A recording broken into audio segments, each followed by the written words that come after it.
There's nothing like HIV.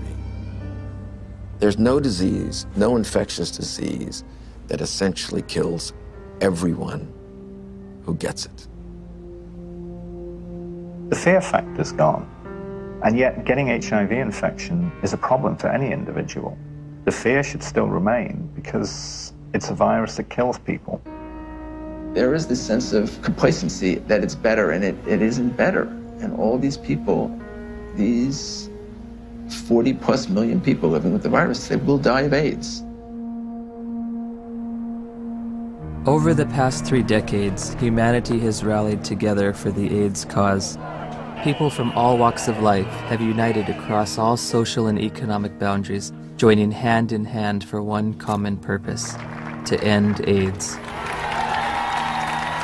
And I want you to say the name of the person you're walking for. I'm walking for Robert Johnson. I'm walking for Rock Hudson. I'm walking for everybody that isn't here to walk for themselves.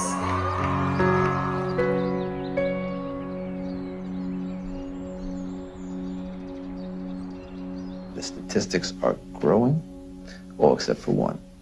That's the amount of people cured, and it's still 0. In theory, we could cure AIDS on a piece of paper.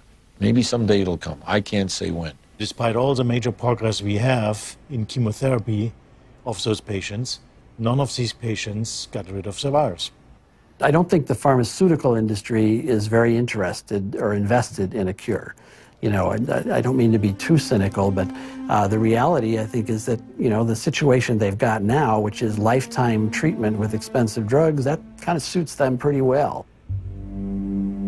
A cure is going to require some very tricky and sophisticated molecular biology, and I frankly don't see it happening. Ever? Ever.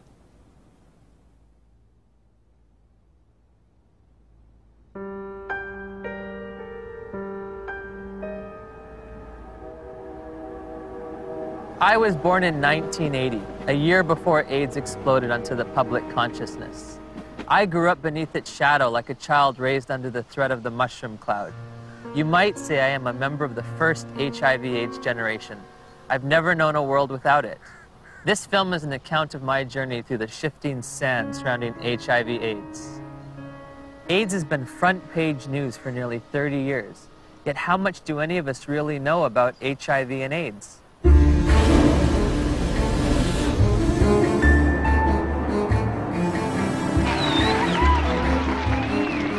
What is the difference between HIV and AIDS?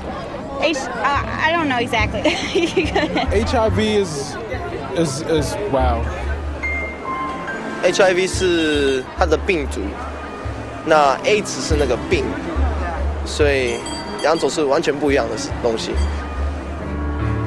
It's the same AIDS thing. is the actual disease. It's the same I don't know thing. really. I don't know the difference. I know HIV is less deadly. Pour moi, il y en a pas forcément. Enfin, c'est vrai que j'établis pas de différence entre les deux. What would you say is the difference between HIV and AIDS? Yeah, it's not a big difference, is it? HIV/AIDS is just the starting point. HIV is a virus. The actual virus is AIDS. People around the globe were just as confused as I was. So I sought out the world's leading HIV/AIDS authorities, among whom were the discoverers of HIV, the key White House advisor on AIDS issues, and the executive director of UNAIDS' global response to the epidemic. Meeting with these distinguished experts, I candidly asked, what is the difference between HIV and AIDS? The difference between HIV and AIDS is a really critical concept, and unfortunately it's one that seems to escape a lot of people, or just they don't remember it after hearing it. HIV is a virus. AIDS is a syndrome caused by infection with the virus. So you don't get infected with AIDS, you get infected with HIV, and that causes AIDS. The biggest problem with the HIV theory of AIDS is HIV. There is a group of AIDS denialists that say that HIV does not exist and has never been isolated, which is as bizarre as it gets. We do not say that HIV doesn't exist. What we say is that the presently available data does not prove the existence of HIV.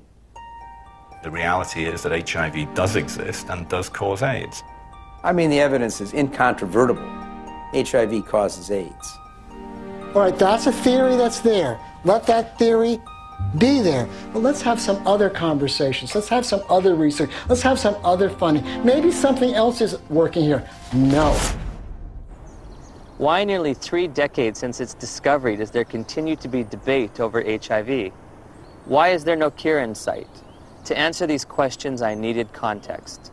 The past is prologue, so my journey begins with a step back in time.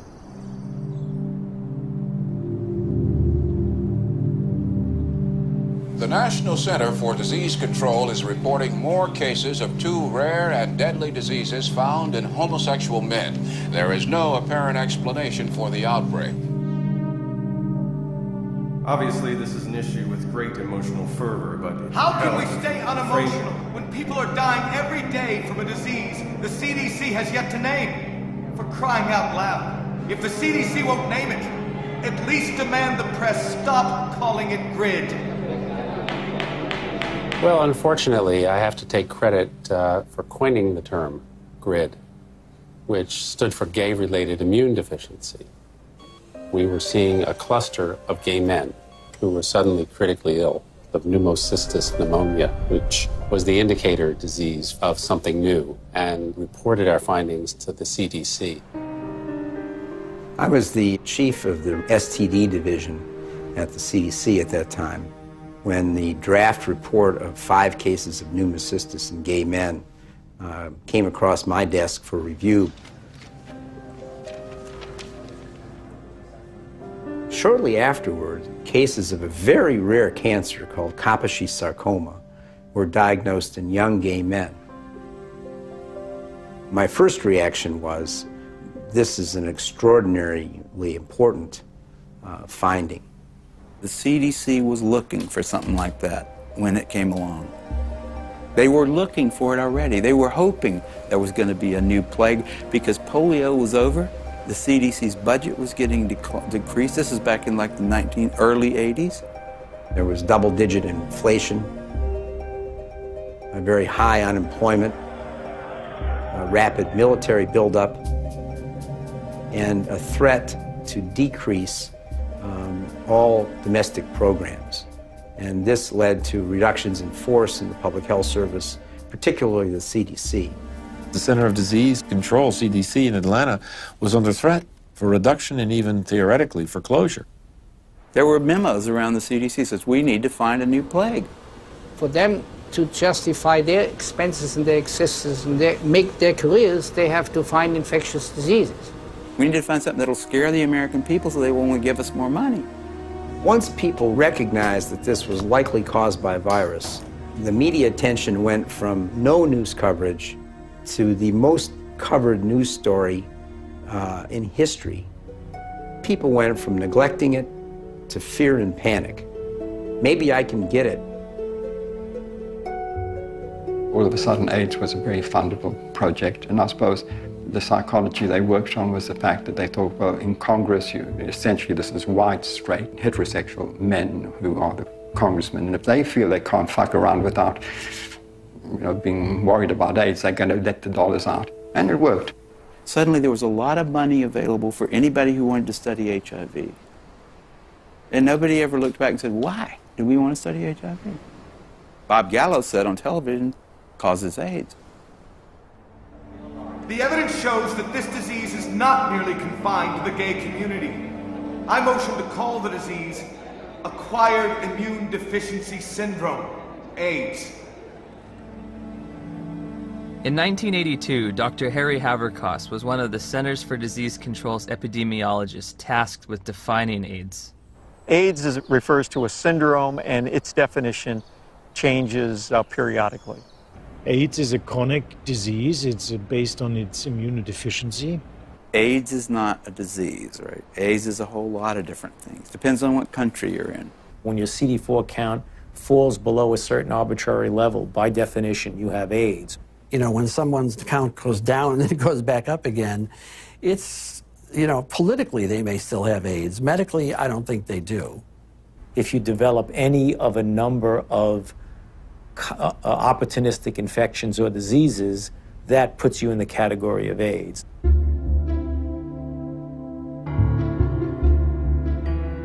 We don't even know what AIDS is. AIDS is so hard to define because they change the definition of it every year. The definition of AIDS has broadened over time. It was revised in 1985, and then again in 1987.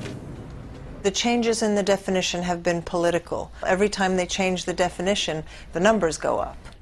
The definition has changed many times. The biggest change was probably in 1993, which they then, added the CD4 count and HIV, and, so you could not even be ill, but if you had a CD4 count consistently below 200, you now had AIDS.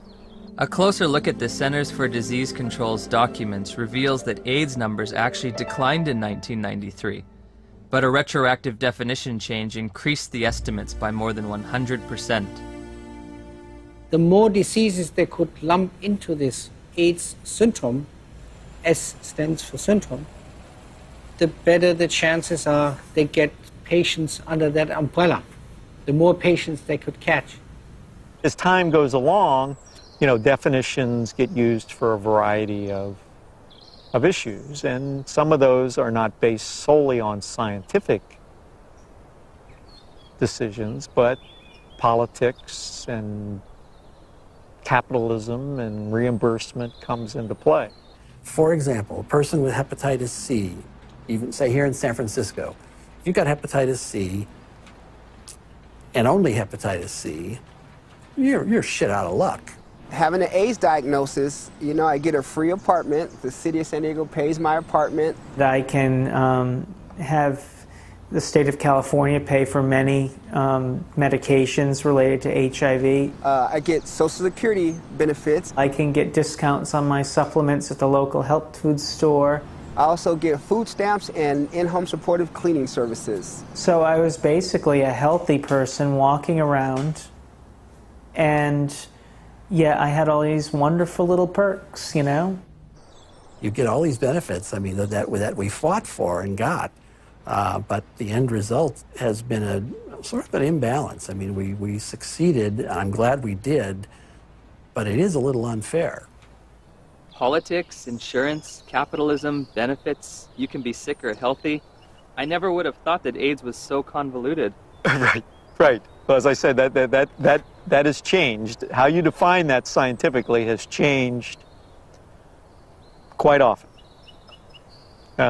Which just makes it difficult to, for the lay people to understand. It makes it difficult for me to interpret the numbers. Africa is purported to have the highest incidence of AIDS cases on the planet. So I trekked to South Africa to witness firsthand the impact of AIDS on that troubled continent. Around 10 million of South Africa's 48 million people have been reported to have AIDS. It's only a 10-minute drive from Cape Town's pristine modern airport to the squalor of neighborhoods said to be ravaged by AIDS.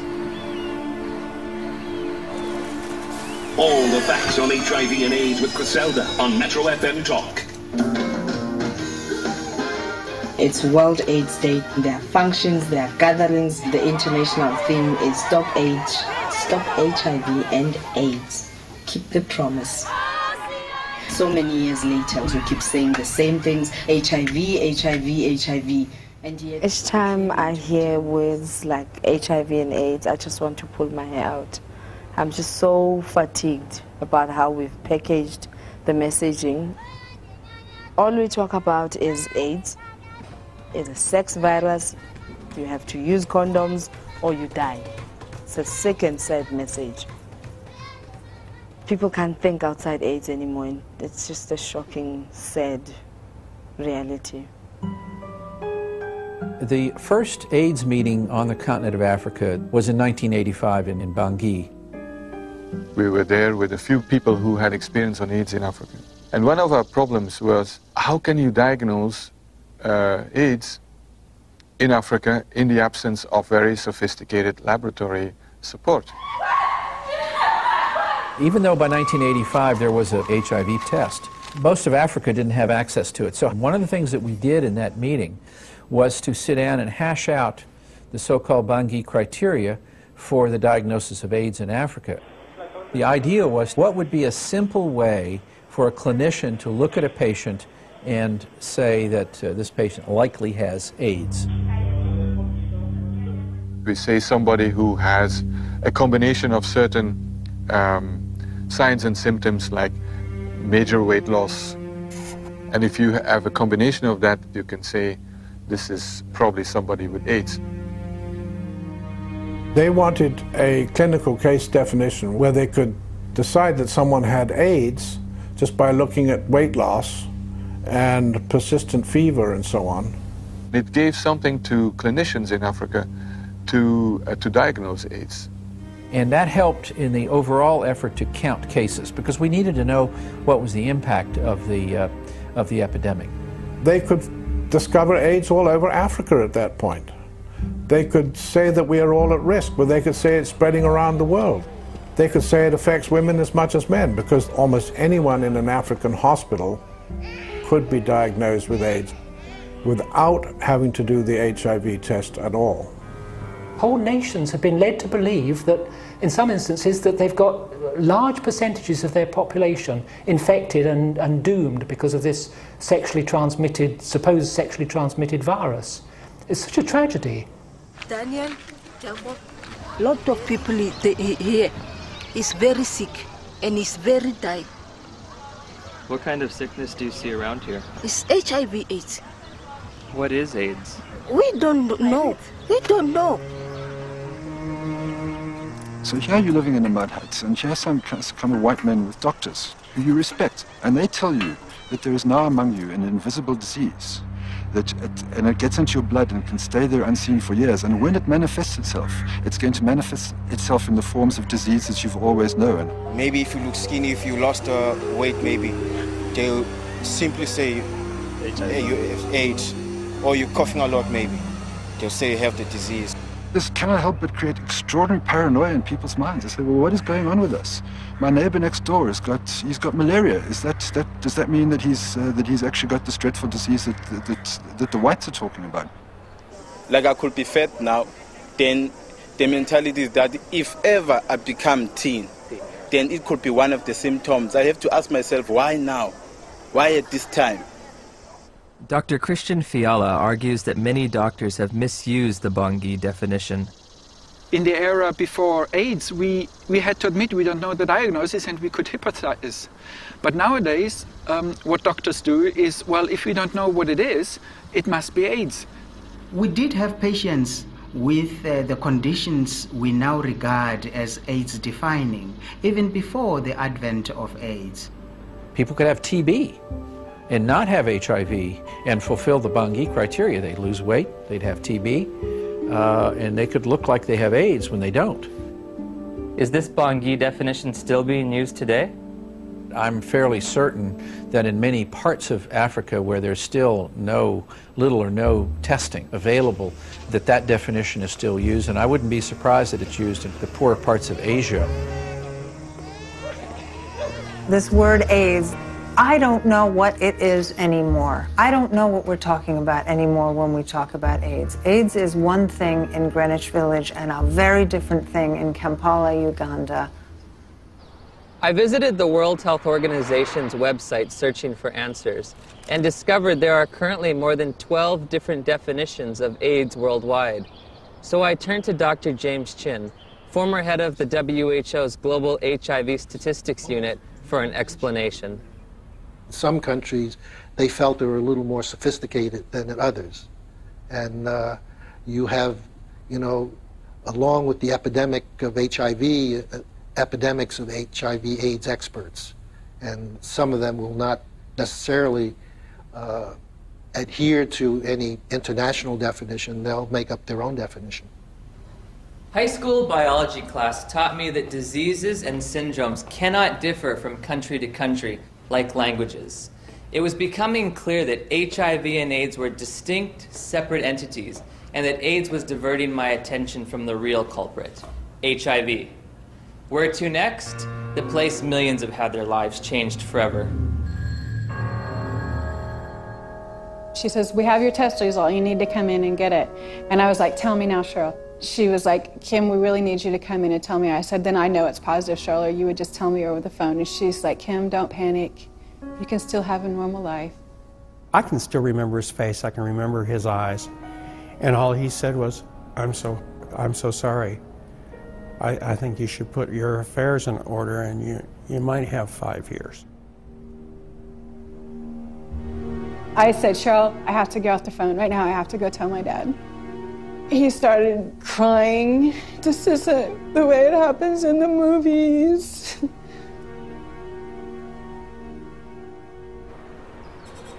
It's 7 a.m. here in Johannesburg, South Africa, and I'm a little nervous because I'm about to go in for my first HIV test.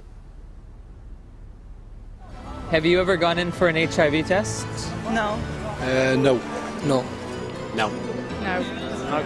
Yes, I have actually, a few years ago. Were you nervous, apprehensive? I was very frightened. The nearest testing center wasn't in a hospital or in a doctor's office, but on the main concourse of a bustling train station, beneath a few portable tents. HIV testing facilities are everywhere, from street corner kiosks to shopping malls. I'll be tested with a rapid test, which looks for antibodies to HIV.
HIV testing isn't an absolutely precise science. When I confronted my doctor about that, she said, we're way past Western blot now. We have the viral load test.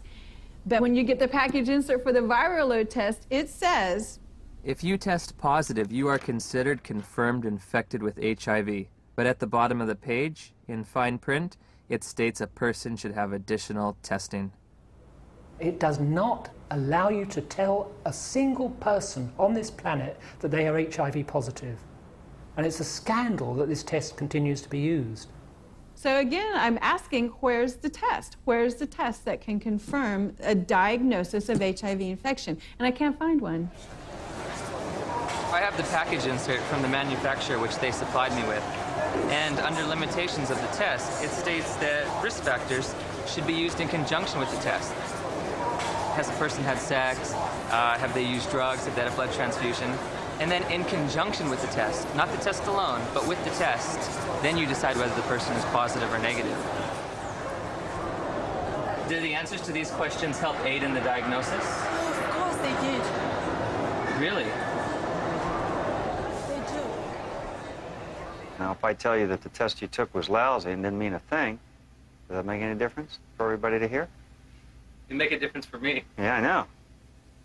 How can we say that HIV is the cause of AIDS when we don't know, based on current tests, whether or not anybody diagnosed positive actually has HIV? President Thabo Mbeki will officially open the AIDS conference tonight. Delegates here are hoping he will finally separate himself from the AIDS denialists. We remain convinced of the need for us better to understand what would constitute a comprehensive response in a context such as ours, which is characterized by high levels of poverty and disease. As I listened and heard the whole story told about our own country, it seemed to me that we could not blame everything on a single virus. I thought this man must be an idiot. Everyone in Africa is dying of AIDS. I know this because I read the New York Times. It's beyond doubt.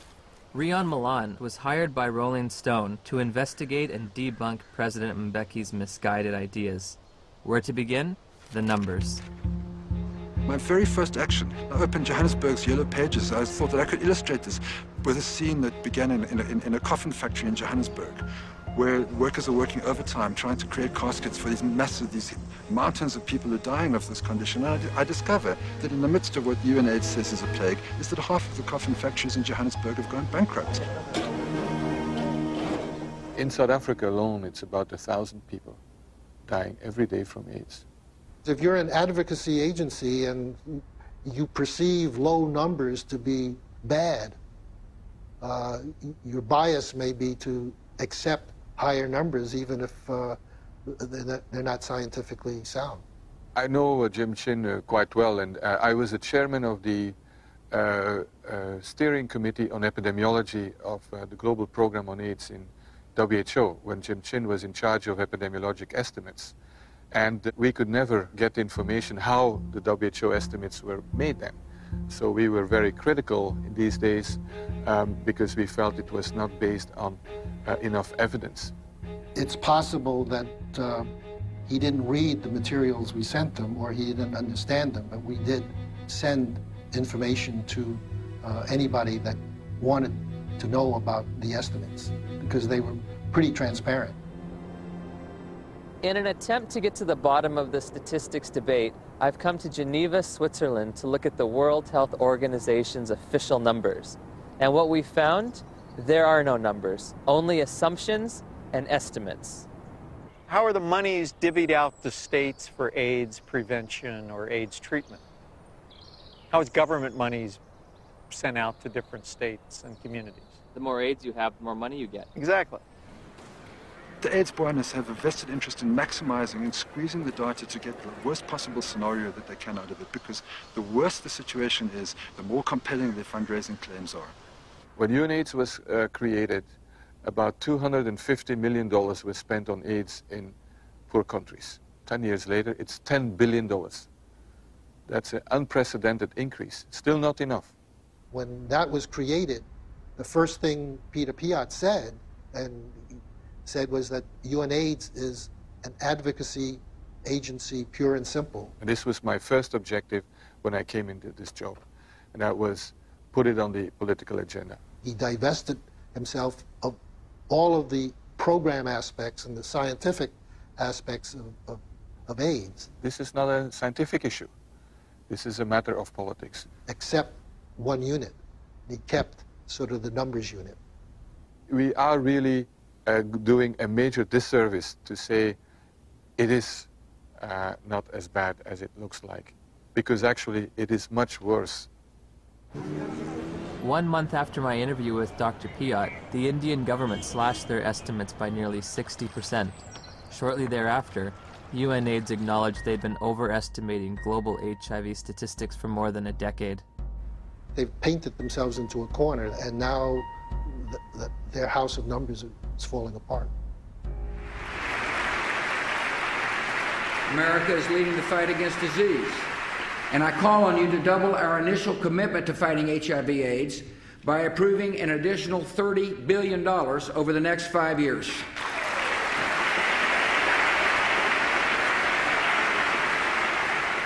Noble corruption, misuse of statistics, in order to convince people that there's one hell of a problem out there, guys, and we've got to go and do something about it. If you look at the real world, you know, how many people are infected, diagnosed to be infected, and eligible for treatment? There are very few compared to the number. In April of 2008, Congress approved a $50 billion expenditure for AIDS treatment and prevention. The vast majority of the world's population is not at any measurable risk of HIV infection. No measurable risk. Growing up in the age of AIDS, I was taught there were 3 certainties in life: death, taxes, and contracting HIV from unprotected sex. If you don't use a condom, there's a lot of chances that you can actually get the killer disease that is AIDS. I did a study of the heterosexual transmission of HIV in California, and we recruited individuals who were infected with HIV. Then we recruited their sexual partners, and we looked at whether transmission, in fact, had occurred. Padian runs a study. It's a 10-year study with the world's most virulent, terrifying sexually... I mean, this thing jumps, off of penises into vaginas miles away. How many of them do you think, after 10 years, with the world's most terrifying, virulent, sexually transmitted disease, came up positive? Nobody. Nobody. Nobody who was negative came up positive. 0. I think HIV is more difficult to transmit than probably most other sexually transmitted diseases. I mean, I think that's pretty widely known. If I were to have unprotected sex with somebody who is HIV positive, how many acts would I have to engage in before I got the virus? Just one. I assume one would be enough. First act? One is enough. Remarkably, HIV is a difficult infection to transmit. This contradicts everything I was ever taught about the sexual transmission of HIV. AIDS is the best example of what's really scary and alarming and dangerous about our culture right now, which is that it's a culture of PR. It's a public relations phenomenon. The truth doesn't matter. What matters is the image. If we were talking about reality, the reality is that AIDS is over.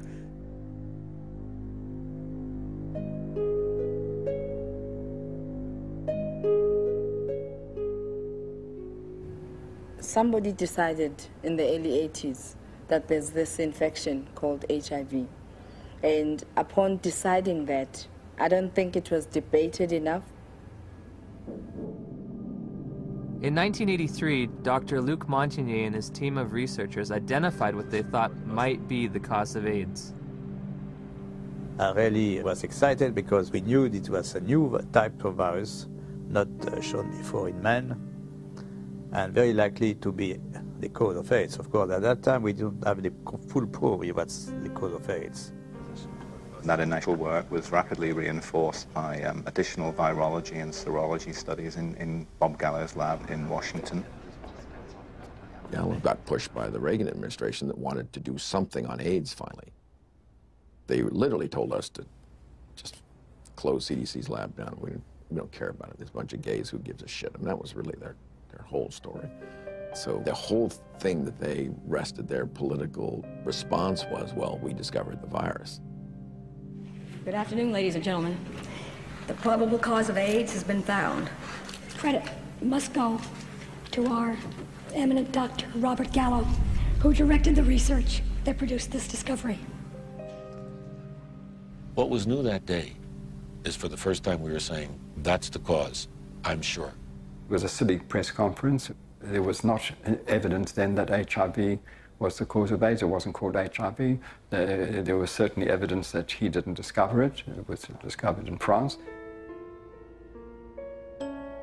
The conference was held before any of Robert Gallo's papers were published, therefore before any other scientists had a chance to review them and look at the evidence and see if he got it right or wrong.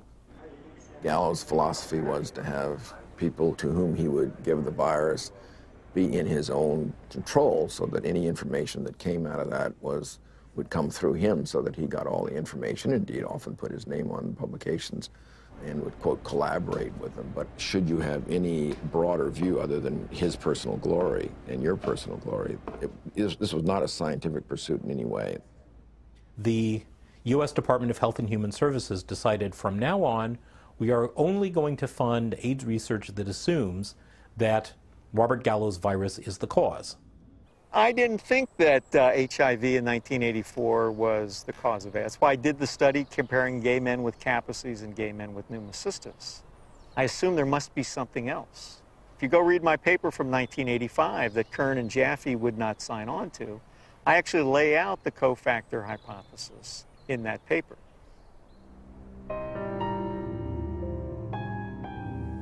I'm a promoter of the role of cofactors in AIDS. Well, cofactors just says that the cause of a disease is by more than one factor. Just simply being infected with HIV is not going to do it. You need certain cofactors. Cofactors are not necessary. Dr. Fauci would say HIV causes AIDS without the need for anything else. That's kind of ridiculous. The data that indicate that any different type of infection like mycoplasma or something like that is a necessary cofactor, I believe those theories have been debunked. What the fuck does he mean? Sorry. What's it? Sorry, what does he mean that there are no cofactors? Where's he coming from? There's cofactors for everything. Cofactor implies something specific. And it really gets us off into tracks that are wandering. Gallo isn't gonna change his mind, but he's probably 70 years plus now. He's gonna remember things. Yeah, we all remember things that are good for us, and we forget the bad things. The cofactors are important to really understand how people get ill, why they get ill. What is asked of an AIDS journalist is to deny an existing reality, which is a strong, growing body of dissent on a scientific question. In August of '92, my dad had just read his latest National Review, and there was an article in there about Peter Duesberg, a maverick cell biologist. He said he didn't think HIV caused AIDS. To deny that this well-identified, well-characterized virus is linked with AIDS is, to my mind, just potty. He said, I can't replicate this in my office. I can't get this virus to do anything. We thought, oh my gosh, my dad is already daydreaming. He's trying to wish this all away because he knows how upset we are. Just wish it all away, and everybody will be gone happy. If Fauci would say, here's $1 billion for alternative theories of AIDS, you wouldn't believe what's going to happen. A lot of HIV researchers overnight would would start cofactors. The first year they would call them cofactors of HIV. And the next year, the co would be topped and HIV would be topped a year later. Peter is highly intelligent. He did excellent work. I mean, no wonder he got a full professorship in Berkeley. and was nominated to the American Academy of Sciences. But I told you very frankly that he's killing people with his theories, and I still stick to that. They attack him, they attack his ideas, and they present some bogus way of refuting what his science has said that doesn't really refute it.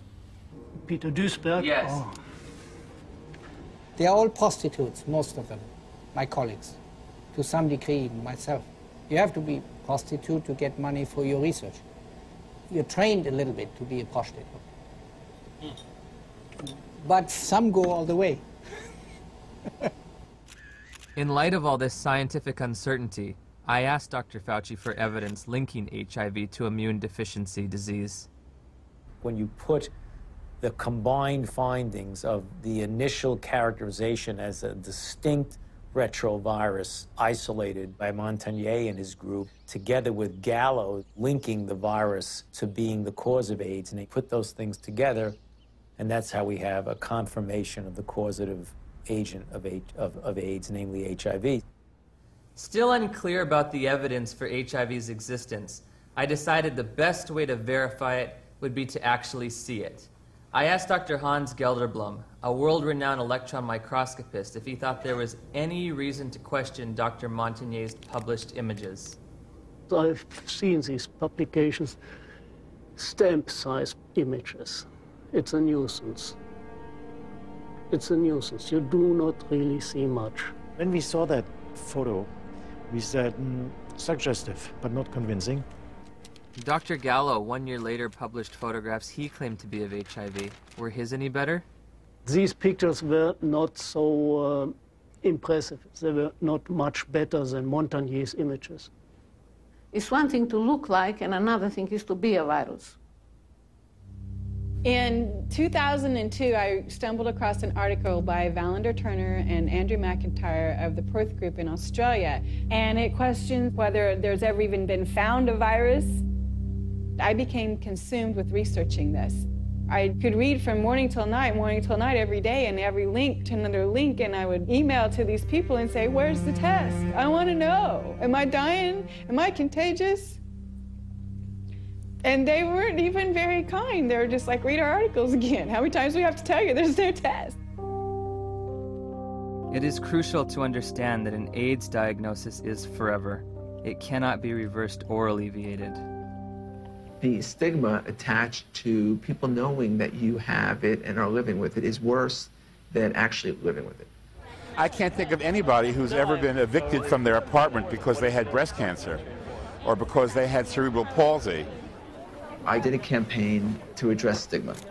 The message is that if anyone is infected, we are all affected. Some have it medically, some have it socially, some have it culturally. And at the end of the day, if it exists anywhere, it exists everywhere. We don't all have AIDS. And once you start bullshitting, it's a problem. You know, we don't all have AIDS. We all have to be sympathetic to AIDS. And yes, there's all kinds of people who get HIV infection.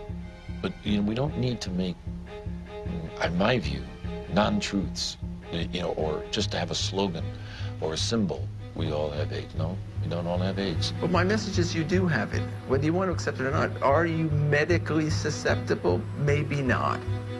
But are you socially vulnerable? Yes. In June of 2007, the BBC featured a news story which began, HIV infection theory challenged. Living cells are complicated, and how they work inside the body is even more complicated. So there's still a lot of debate as to how exactly HIV causes AIDS. In March of 2008, the Washington Post went on to state that multiple surprises have reminded researchers how much they still don't know about HIV's biology. HIV has got to get inside the circulation of the body, and it does that in ways that are not completely understood. The prime target for HIV is a T cell population called CD4 helper T cells. The way that the virus gets into the target cell, it fuses its membrane to the membrane of the cell. I don't understand the fusion process. I don't think anybody completely understands it. We have a relatively poor understanding of how viral proteins interact with proteins in the cell. How come our antibodies aren't able to keep HIV in check?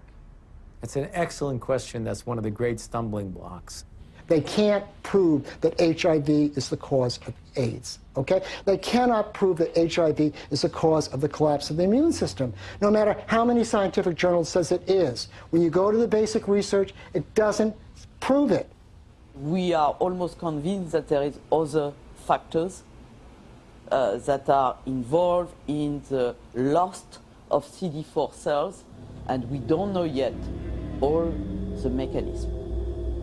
How HIV depletes the T cells so an individual advances to AIDS is probably due to multifactorial elements.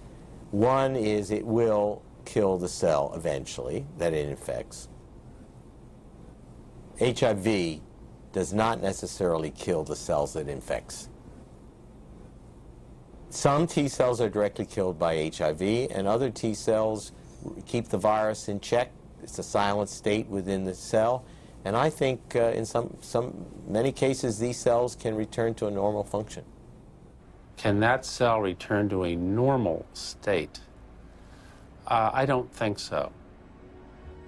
When I was told I was HIV positive, I accepted that on a very deep level.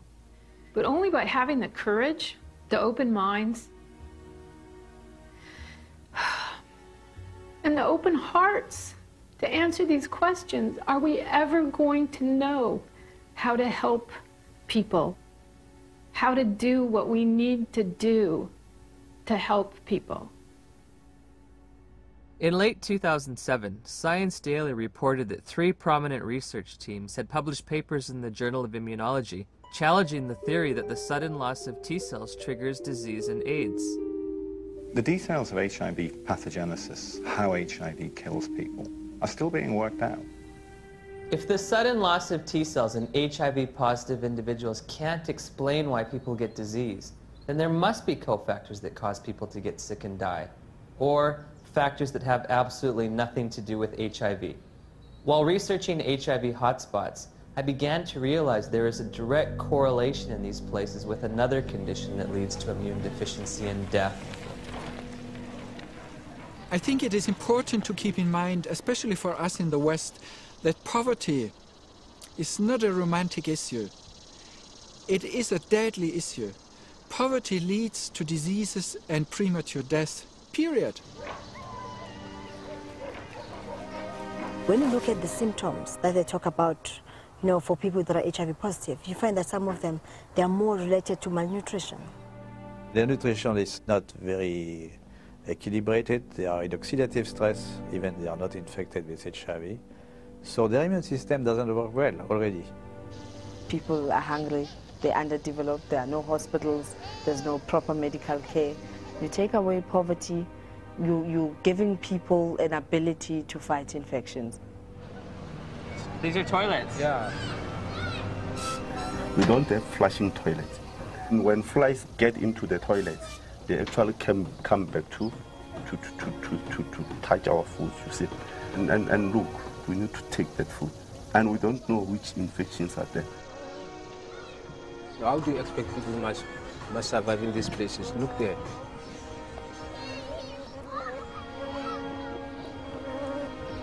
How many white people they are staying in this house like this one?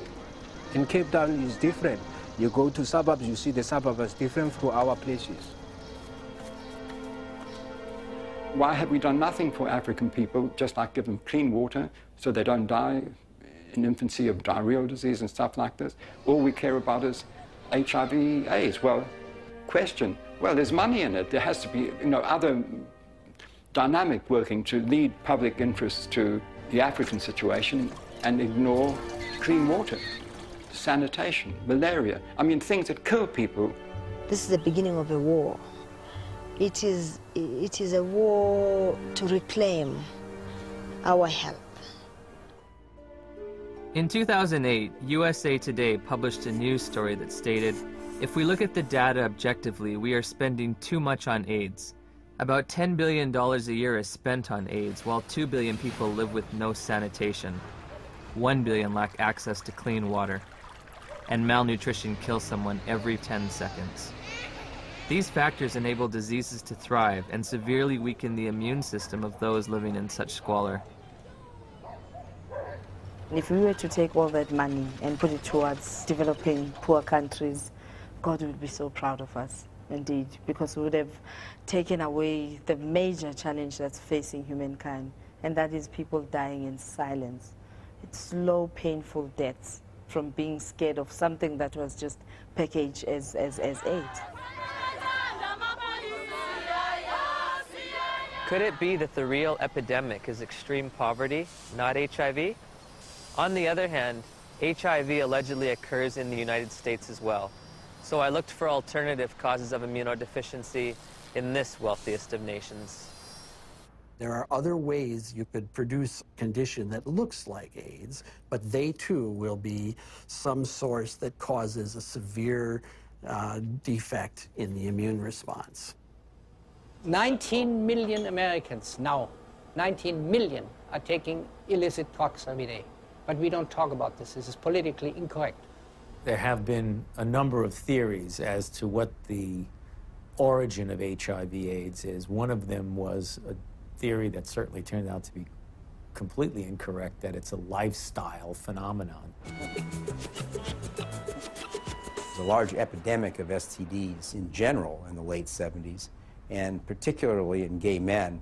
In San Francisco, New York, Los Angeles were meccas of the new lifestyle, which came from the liberation in the post-Stonewall era. The more partners you could have, the more you were striking a blow for gay lib. I remember talking to one of the people who was at the forefront of that lifestyle.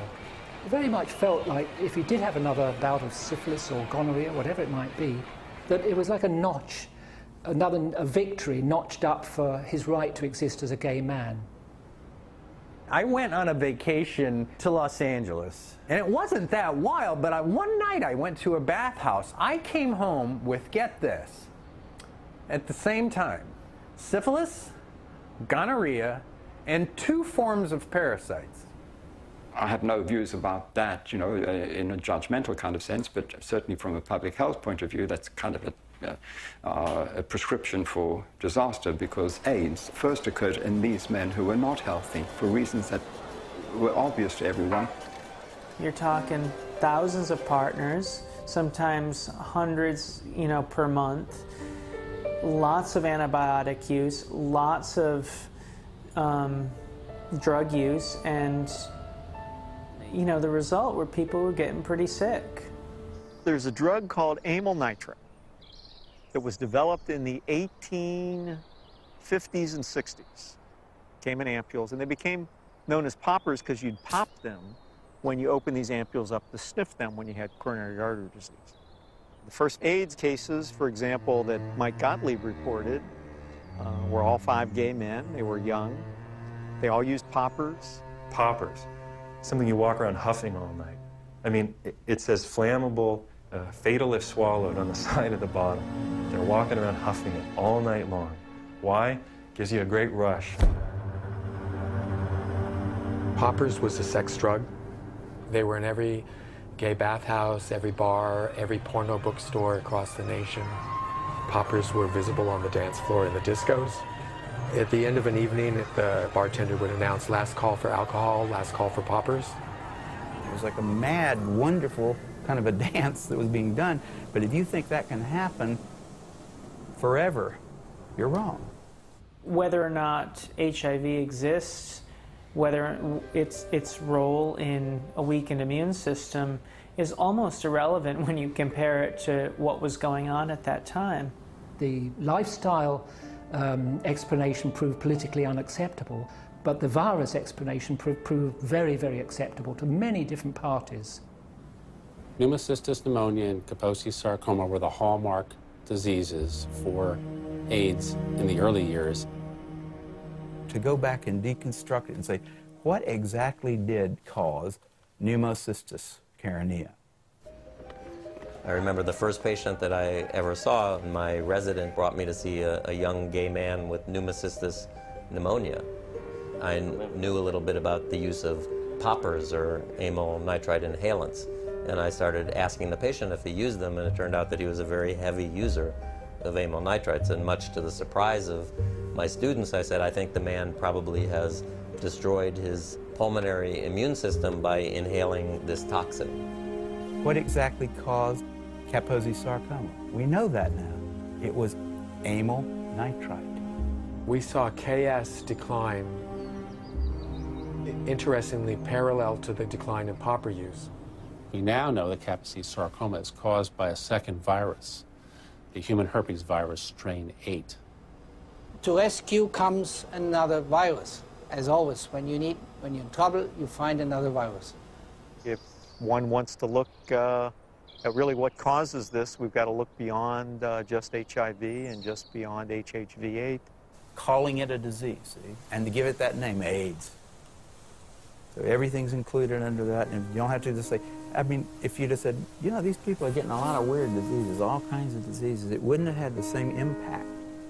It was much better to say, there is an infectious organism on the loose in America, and it could get you.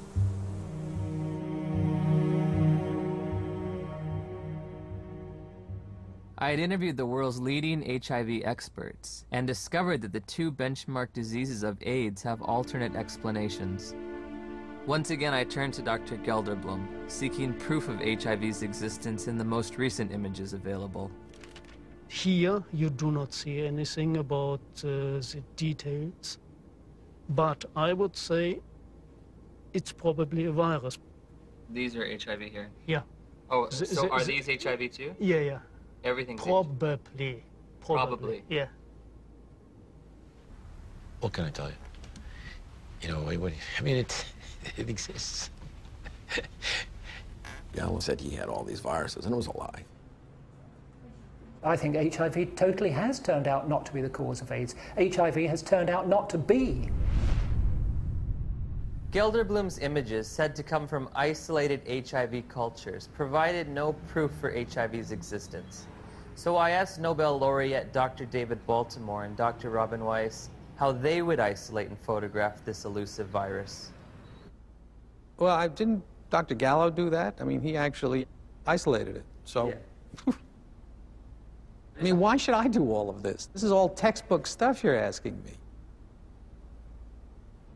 I'm not quite sure what's behind your question about isolation.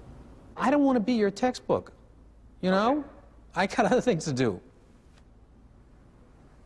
They're embarrassed. The scientists have been embarrassed about this. They know that it's flawed. In 1987, the CDC made two mind-boggling changes in the definition of AIDS, which are in effect today. You can be diagnosed with AIDS without ever having an HIV test. In 1987, I had a lesion on my arm, and it was KS, Kaposi sarcoma. The doctor diagnosed you with AIDS without an HIV test? Yeah. You can be diagnosed with AIDS if you've tested negative for HIV.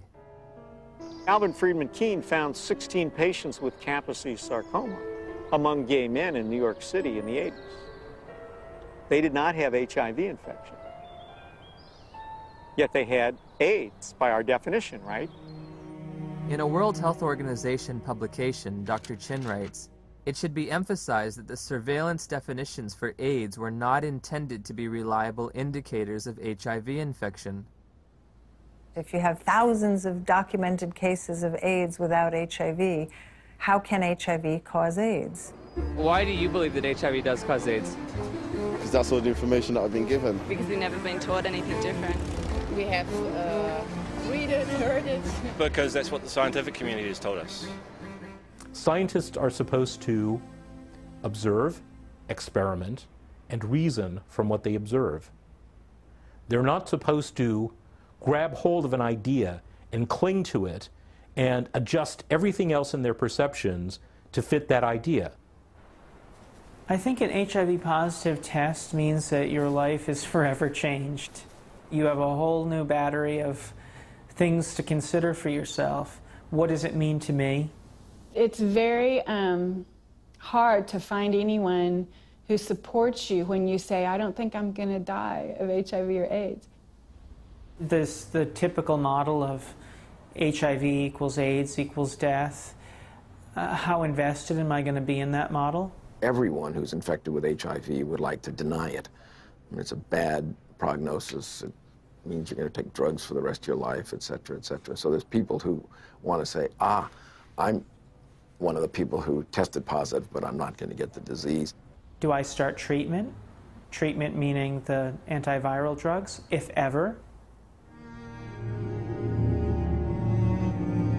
We started taking Lindsay to a doctor at the Children's Medical Clinic. She gave us a prescription for retrovir syrup, which is AZT. It was so important for us to get something to help our baby that we sat on the floor in the pharmacy and gave her first dose.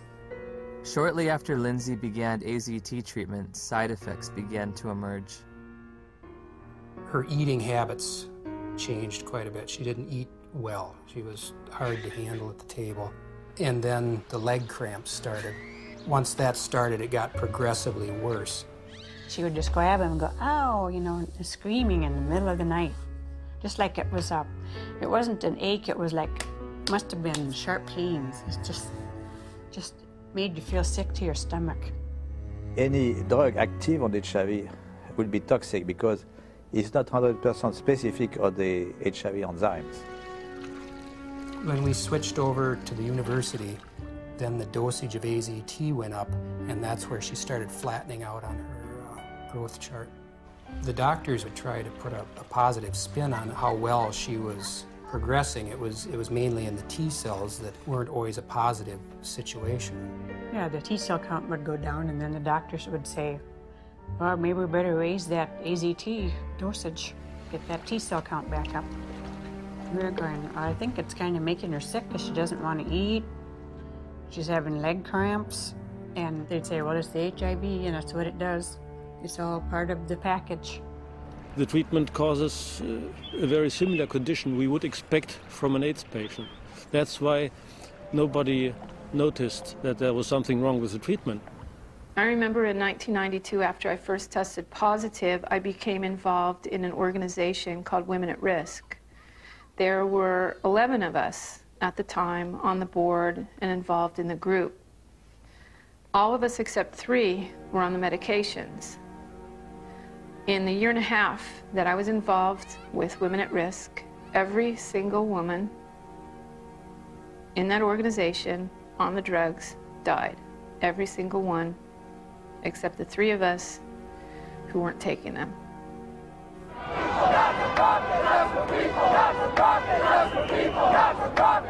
We weren't just given handfuls of AZT, we demanded it. AZT should be praised. Where is your humanity? We considered the FDA not giving us these things as being anti-gay instead of being responsible.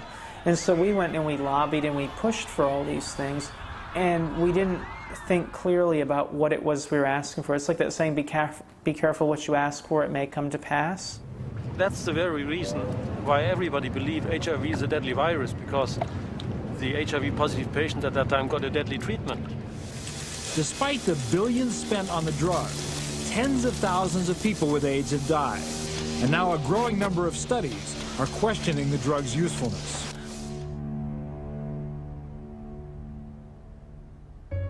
We just decided between ourselves in November to write to Peter Duisberg and say, sorry to bother you. Are you for real? And if Lindsay were your daughter, what would you do? On November 11th, we got a big package, and he said, you must take your daughter off AZT immediately or she will die from it like Kimberly Begalis. That is AIDS by prescription. You get immunodeficiency and you die from the tox. That is AIDS by prescription. When AZT became widely available in 1985 and 1986, I cautioned my patients not to jump on the bandwagon and start being treated. I didn't want to see my community poisoned by an ineffective therapy. I think in retrospect, the dose that we started with AZT was a dangerous and poorly tolerated dose. Nobody wants to realize what was the real effect of this overtreatment. That means that we killed a whole generation of AIDS patients.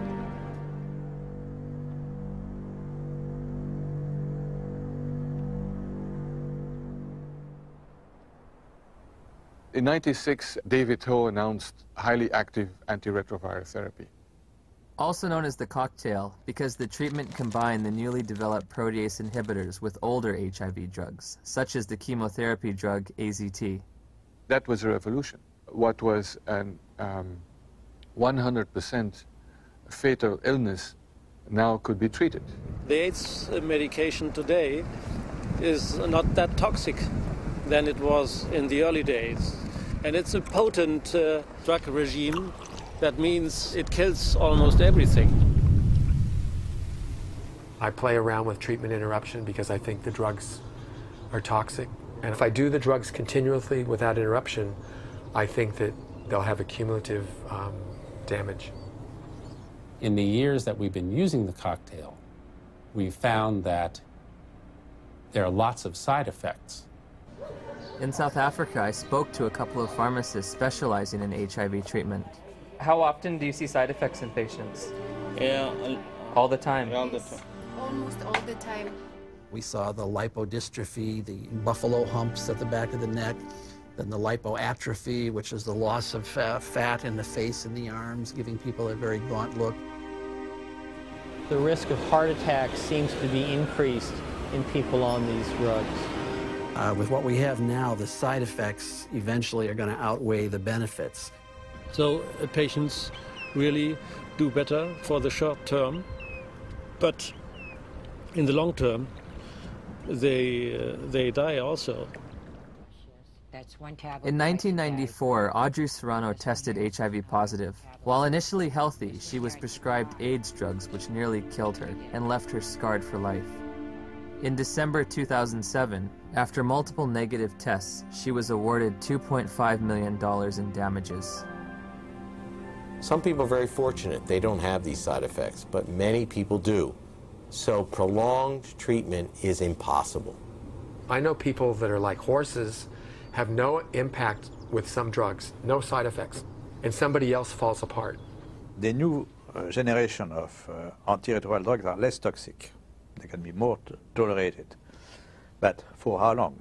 I agree. We cannot give a treatment for life. It's not like insulin. You know, it's something which is toxic. Has a patient ever died from the side effects? Yeah, sometimes it happens. AIDS drugs are all classified as black box drugs. A black box drug is the most severe warning that our FDA will put on a product. It means you could die taking this because other people have died taking this. My sister Joyce was my best friend. She's a great mom and just a very lively person. In 2003, Joyce found out she was pregnant with a second child. She was offered an HIV test as standard prenatal care by her obstetrician. She called me at work and she was like, I got something to tell you. And I was like, well, what is it? She said, I'm HIV positive. So I took a deep breath. I said, well, it's not the end of the world. And she said, well, Nell, I met this doctor today and he's a specialist.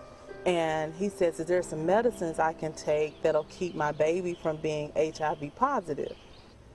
Nevirapine. Warning. Severe life-threatening skin reactions, including fatal cases. One morning, she was covered in these welts and this rash. It was all over her face. It was all over her chest, all over her arms, her hands. When they're talking about a rash that can kill you, they're talking about a drug that targets the actively replicating cells in your dermis, in your mucosal layers, in your intestine, and stops them from working. And what happens? Goodbye skin. I would never take them. I don't have a problem with other people taking them, But I, as Criselda Kananda personally, looking at the side effects that they come with, looking at the toxins that they present in my body, not now, not ever. I have patients tested in 1985. They were all advised to take treatment, but they declined the treatment for different reasons. Because they didn't want to take toxic drugs because they were feeling well at that time. And how are they doing today? They're still living. Healthy? Yeah. Once we came to the conclusion that this was the drug that was causing this problem, irregardless of what the HIV was going to do, she was going to come off the drug no matter what. If taking her off the drugs meant that she could sleep through the night and be happy for 6 months, that would be worth it, rather than live in agony for 2 years or 12 months. You hear a lot of doctors, you hear a lot of educators in AIDS, you hear a lot of people talk about it is probably the drugs that are going to kill us before the disease does.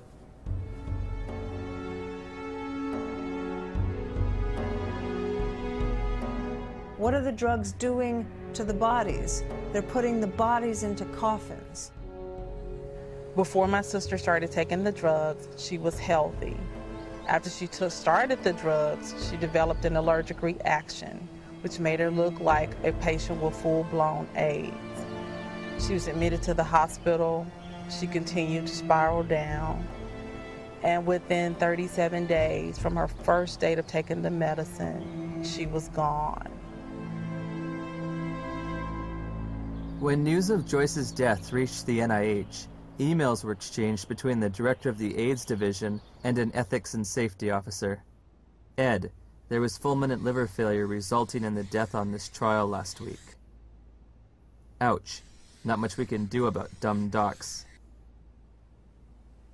They're cynical enough to introduce drugs that they know will have toxic effects and will carry a certain mortality, and they know that the life of the drug before this mortality becomes too obvious to ignore is, say, 2 or 3 years, and they work out what the sales are going to be in those 2 or 3 years, and then they know they're going to have to reduce the dose. Joyce has 2 sons. Jamal he's in his senior year of high school this year. Sterling will be 4 years old. And in my mind, they were robbed of their mother. If someone's going to be giving me a diagnosis of certain death in 5 to 7 years, I want scientific proof. This isn't a religion. My interest in questioning and breaking and exploring does HIV cause AIDS is an instinct to liberate people from a death sentence that isn't theirs to carry. After we took Lindsay off AZT, her weight did go up. Within a couple of days, the leg cramps went away. And her physical body seemed to be doing pretty well, but it was like she was disturbed. She was agitated very easily. Her lifespan changed all the time after she got to be 2 years old, and then she'd only live to be 5. When she got to be a little older, then they said, oh, she might live to be 7. Yep.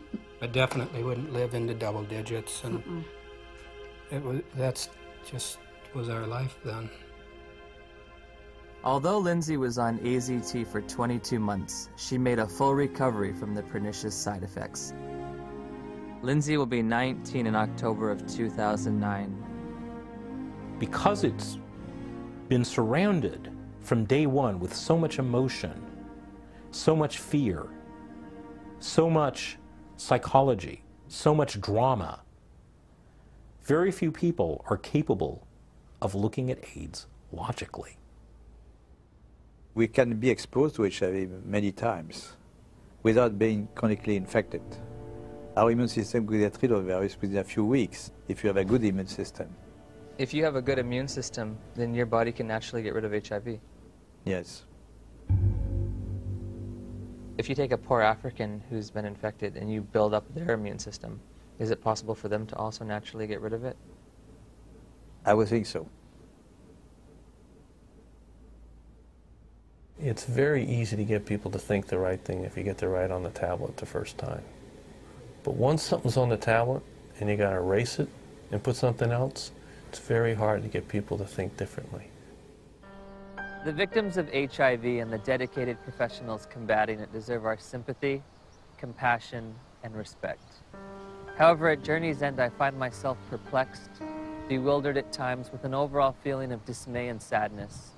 I found a research community in disarray over the most fundamental understanding of HIV, all the while presenting a monolithic public posture of authority and certainty. Bluntly stated, we have tests that prove nothing, remedies that kill, and statistics manipulated to the point of absurdity. 90% of global HIV corresponds to areas of great poverty and squalor. Ironically, while we may have been pursuing a phantom killer, a shape-shifting assassin, perhaps the real enemy has been hiding in plain view, clear as day, and as old as time.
We can be exposed to HIV many times without being chronically infected. Our immune system will get rid of the virus within a few weeks if you have a good immune system. If you have a good immune system, then your body can naturally get rid of HIV. Yes. How can we say that HIV is the cause of AIDS when we don't know, based on current tests, whether or not anybody diagnosed positive actually has HIV?